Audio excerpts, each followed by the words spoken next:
At 9:15 p.m., a 17-year-old girl sends what she believes is just another text. "I'm walking back to the hotel now." Those 8 words would be her last contact with the outside world. Her phone dies 20 minutes later.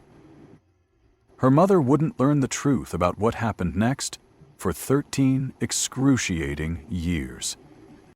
Brittanee Drexel thought she was just walking back to her hotel room in Myrtle Beach. She had no idea 2 predators were already watching her every move, waiting, planning, ready to execute what they coldly called hunting. While Brittanee fought for her life in ways that would later leave physical evidence on her killer's body, her mother Dawn was 600 miles away, completely unaware that her worst nightmare was becoming reality. The protective mother who had forbidden this spring break trip was about to learn that sometimes a parent's instincts are terrifyingly accurate. 13 years. That's how long Dawn Plekin held vigils for a daughter who was already dead.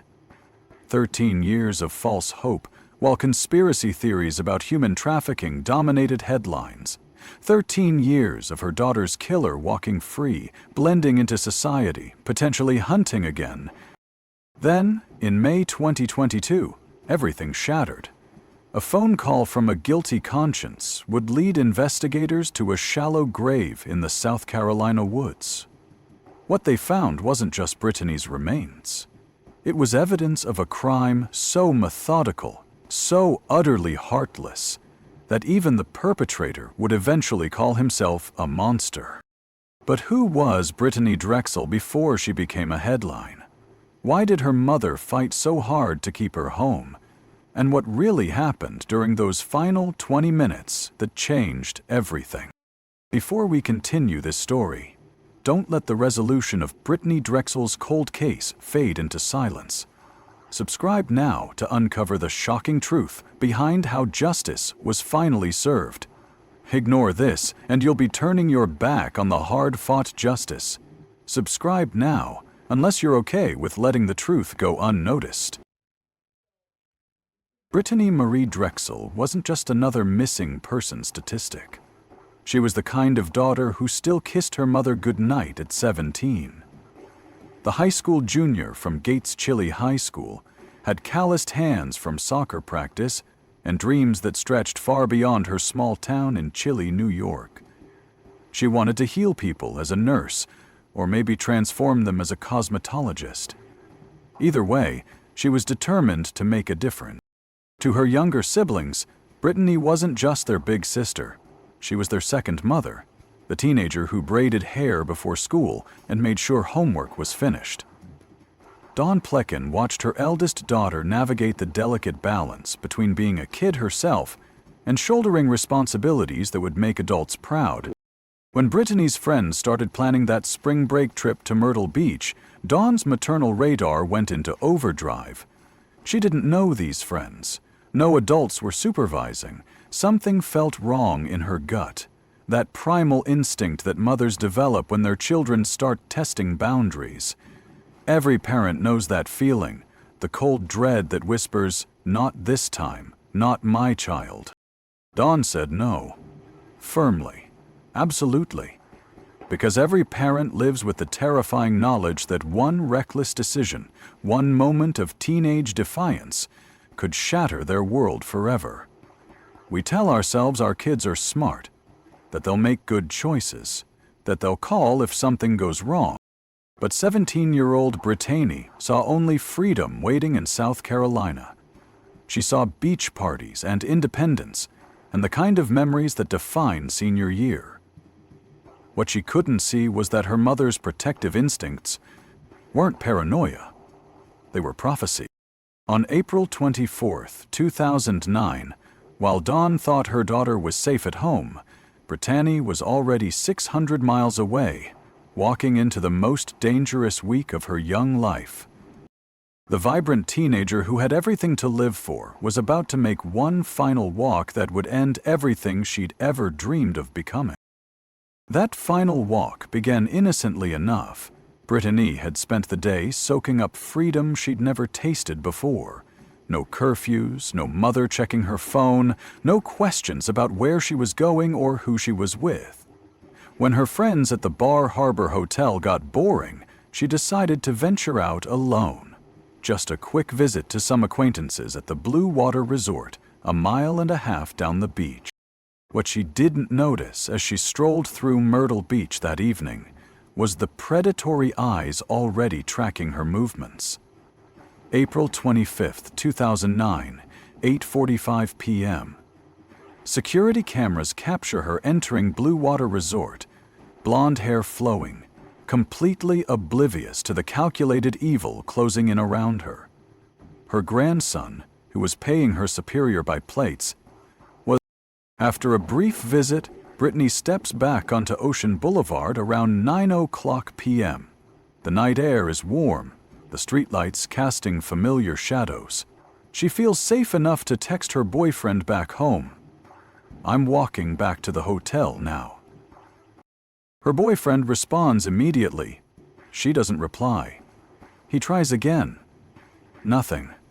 The girl who never went 5 minutes without checking her phone has suddenly gone silent. Her device, which moments before was buzzing with life, stops transmitting forever. At 2 a.m., Dawn Plekan's worst nightmare becomes reality when her phone screams to life. Through tears and panic, Brittanee's friend delivers the words every parent dreads. "We can't find her." The protective mother who had begged her daughter not to make this trip now faces the unthinkable. Her child has vanished into the South Carolina darkness. Within hours, Myrtle Beach police are analyzing those final surveillance frames. A 17-year-old girl walking alone, unaware she's being hunted. They trace her phone's last signal to a remote area near McClellanville, 35 miles from where anyone last saw her alive. The timeline is brutal. 15 minutes between her last text and complete radio silence. But what investigators would never suspect was that those 15 minutes weren't random. They were the culmination of a carefully orchestrated hunt by a predator who had already chosen his victim. What they were about to discover would launch one of the most mysterious missing person cases in South Carolina history, a case that would generate thousands of tips, spawn conspiracy theories that reached the highest levels of government, and push a mother to the very edge of sanity as she fought to keep her daughter's memory alive. Dawn Plekan refused to believe her daughter was gone. While investigators combed through those final surveillance frames and traced dead-end phone signals, a mother's heart kept beating with impossible hope. She organized search parties that scoured South Carolina swamps. She held candlelit vigils where strangers wept for a girl they'd never met. She plastered Brittanee's face on every billboard, milk carton, and missing person flyer she could afford. Months turned to years. Every phone call could be the one. Every knock on the door might bring news. Dawn's marriage crumbled under the weight of grief and obsession. Her younger children watched their mother disappear into a world of police reports and private investigators, desperately clinging to a sister who might already be bones in an unmarked grave. As official leads dried up, the internet exploded with theories that grew more elaborate and terrifying by the day. Anonymous tips poured in claiming Brittanee had been sold into human trafficking rings operating between Myrtle Beach and Atlanta. Others whispered about local gang initiation rituals, about tourists being targeted for ritual murders. Some insisted she'd been taken across state lines by organized crime networks.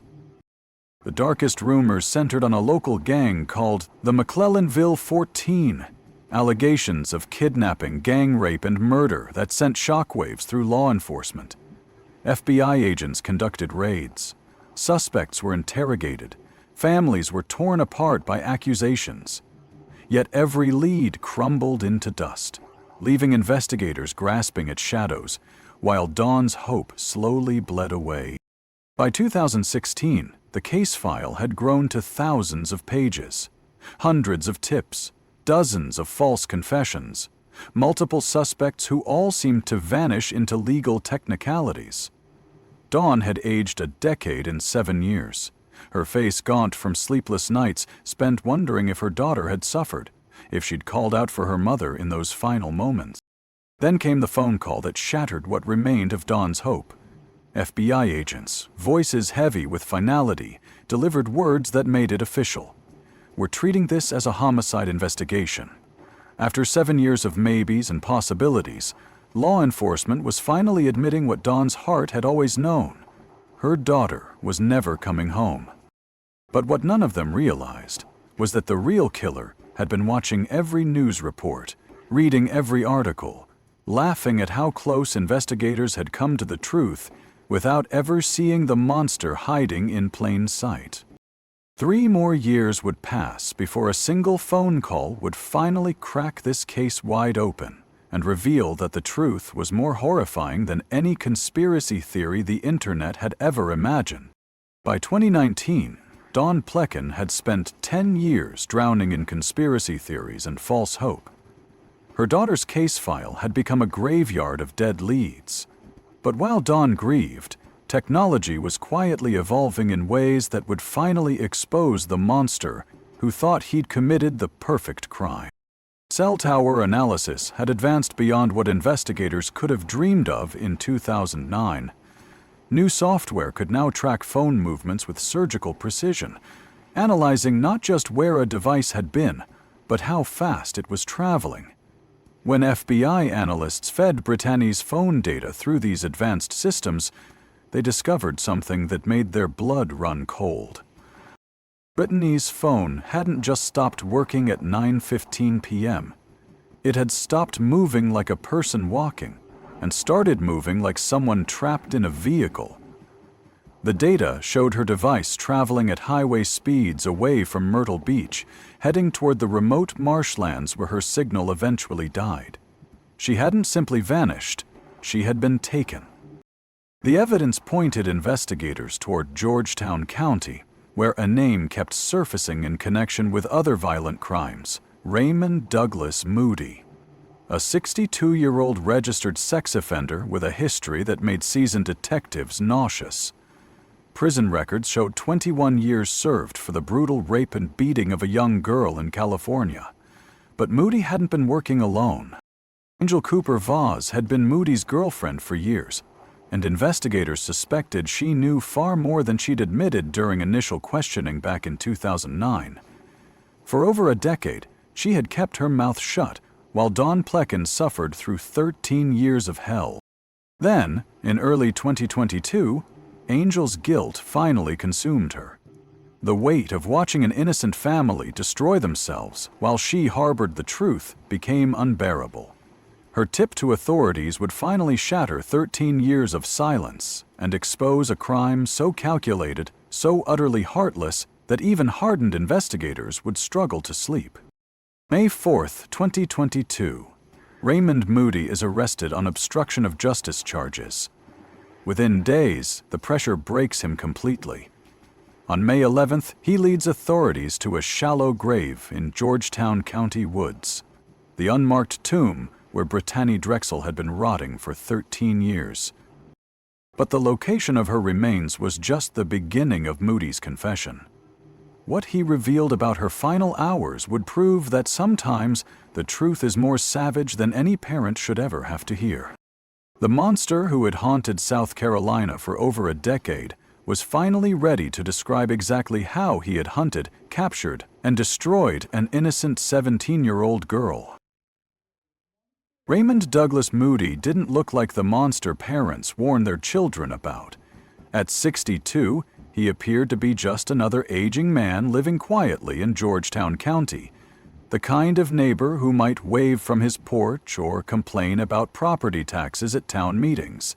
But behind those ordinary eyes lurked something that had been festering for decades.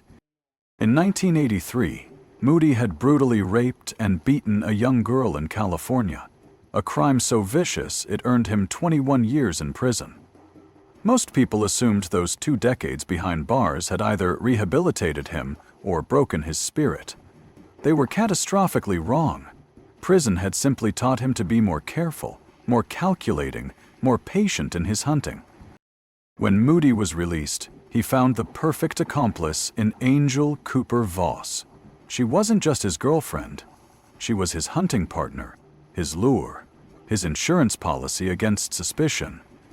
While Moody's sex offender status made him automatically suspicious, Angel appeared harmless. A middle-aged woman approaching a lost-looking teenager wouldn't trigger anyone's alarm bells. On April 25, 2009, they went hunting, Moody's own word for their predatory expedition. They cruised the streets of Myrtle Beach like sharks, sensing blood in the water, looking for the perfect victim.